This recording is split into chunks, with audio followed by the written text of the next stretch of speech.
ایک گاؤں میں ایک باپردہ خاتون رہا کرتی تھی جن کی ڈیمانڈ تھی کہ وہ شادی اس سے کرے گی جو انہیں باپردہ رکھے گا ساری زندگی۔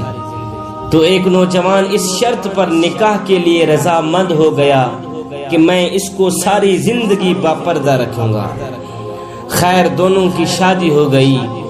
وقت گزرتا گیا یہاں تک کہ ان کا ایک بیٹا پیدا ہو گیا۔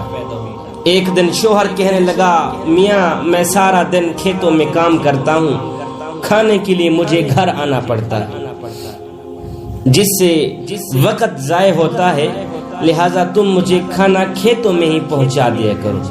بیوی شوہر کی اس بات پہ راضی ہو گئی۔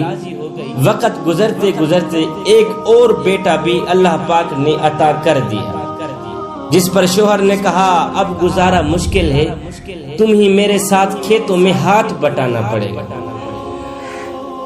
یوں ہی وہ باپردگی سے نیم پردے تک پہنچ جاتی ہے وہ عورت، کہ آدھا پردہ کیا کرتی تھی، آدھا پردہ آہستہ آہستہ ختم ہی ہوگا۔ اور تیسرے بیٹے کی پیدائش پر اس کا شوہر اسے مکمل بے پردگی تک لے آیا۔ وقت گزرتا گیا یہاں تک کہ اولاد جوان ہو گئی۔ ایک دن یوں ہی بیٹھے بیٹھے شوہر ہنسنے لگا۔ بیوی نے سبب پوچھا تو کہا کہ تو بڑا پردہ کیا کرتی تھی، آخر کار تیرا پردہ ختم ہو گیا ہے نا؟ کہاں گیا تیرا پردہ؟ کیا فرق پڑا پردے اور بے پردگی میں؟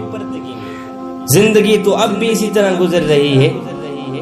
بیوی بولتی ہے کہ شوہر میاں او میرے سرتاج، تم ساتھ والے کمرے میں چھپ جاؤ، پھر میں تمہیں بتاتی ہوں کہ پردے اور بے پردگی میں فرق کیا ہوتا ہے۔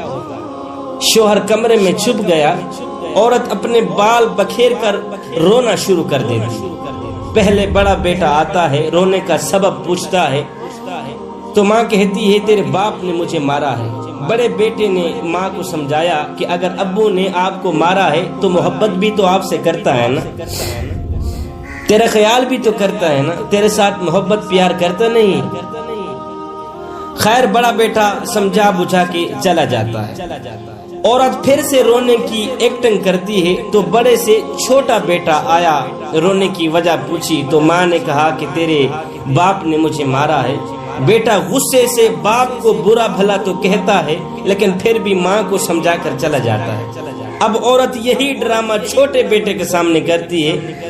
چھوٹا بیٹا تو آگ بگولا ہو جاتا ہے، زور زور سے گالیاں بکتے ہوئے ڈنڈا اٹھا لیتا ہے، کہتا ہے ابھی باپ کی خبر لیتا ہوں، کون ہے میری ماں کو مارنے والا۔ پھر عورت اپنے شوہر کو بلاتی ہے اور کہتی ہے کہ میاں پہلا بیٹا میرے پردے کے زمانے میں پیدا ہوا تھا، اس نے تیرا پردہ بھی رکھا۔ دوسرا نیم پردے میں پیدا ہوا تھا، اس نے بھی تیری آدھی لاج رکھ لی، جبکہ تیسرا بیٹا مکمل بے پردگی کے زمانے میں پیدا ہوا تھا، وہ تو مکمل طور پر تیری عزت کا پردہ اتارنے چلا گیا۔ اس لیے بزرگ فرماتے ہیں پردہ عورت کا فطری تقاضا ہے، پردہ عورت کا فطری تقاضا ہے۔